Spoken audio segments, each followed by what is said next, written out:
नमस्कार दोस्तों। आज हम धातु एवं अधातु का पांचवा और आखिरी भाग करेंगे।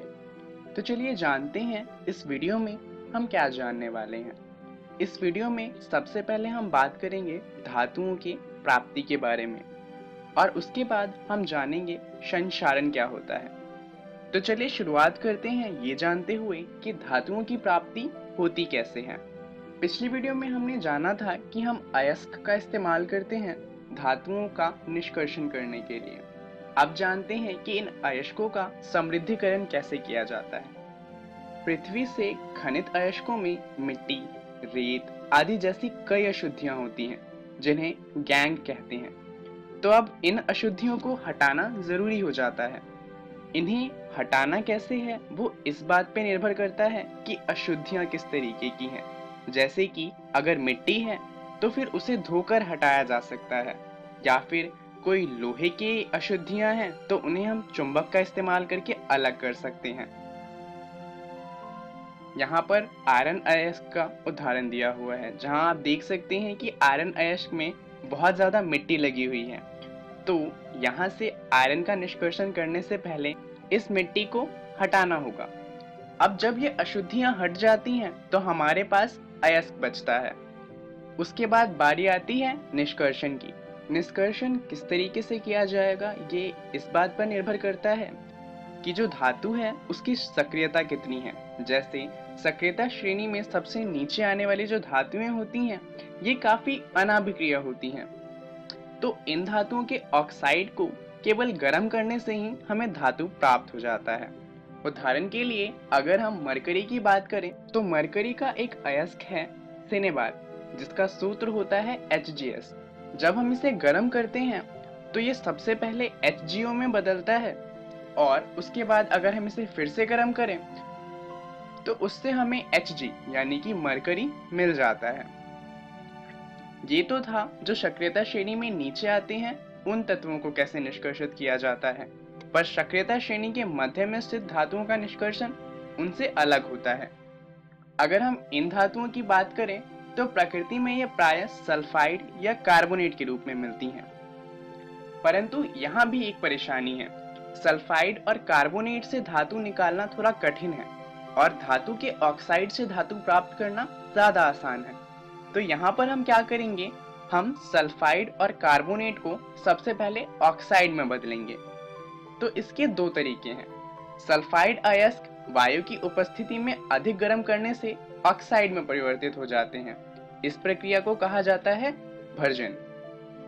तो यहाँ आप देख सकते हैं जैसे जिंक सल्फाइड है, यहाँ पर ध्यान दीजिए वायु की उपस्थिति, तो यहाँ पर ऑक्सीजन होगा, उसमें गर्म करने पे ये जिंक ऑक्साइड में बदल जाएगा और साथ में हमें SO2 गैस मिलेगी। इस प्रक्रिया का नाम है भर्जन।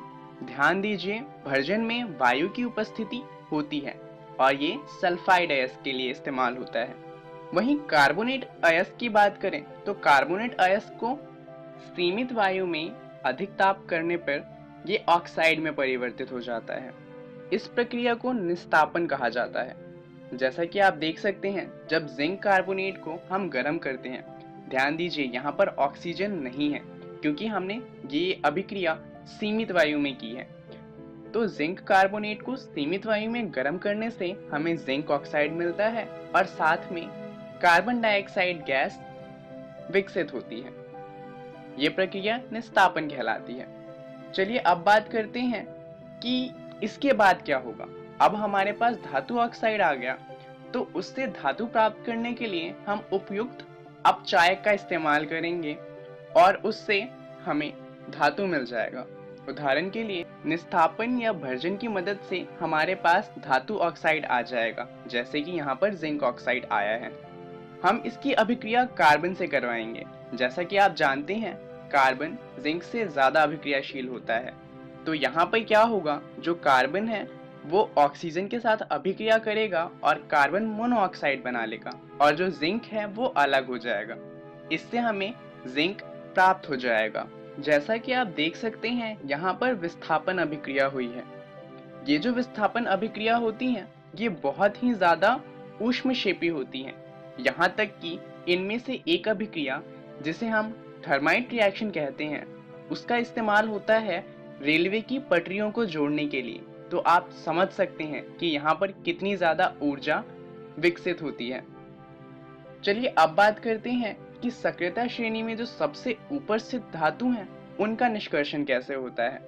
इन्हें कार्बन के साथ गर्म करके इनके यौगिक तो प्राप्त नहीं किए जा सकते, क्योंकि ये कार्बन से ज्यादा विक्रियाशील होते हैं।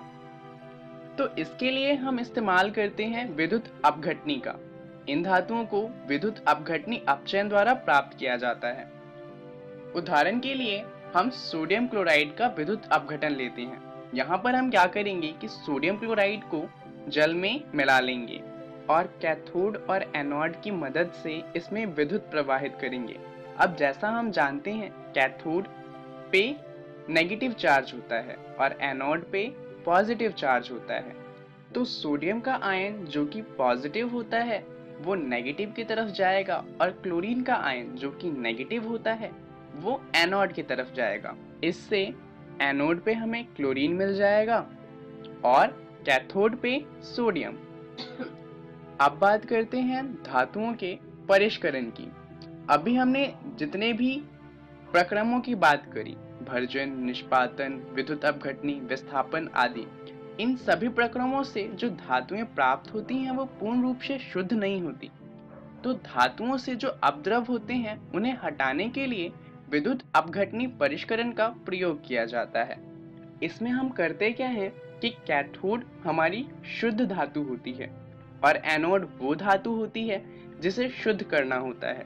जब इस विलयन में विद्युत प्रवाहित की जाती है तो एनोड से जो शुद्ध धातु है वो कैथोड वाली शुद्ध धातु पे चली जाती है और जितने भी अपद्रव होते हैं वो एनोड के नीचे ही इकट्ठे हो जाते हैं और इन्हें कहा जाता है एनोड पंख। इसी प्रक्रम का नाम है विद्युत अपघटनी परिष्करण।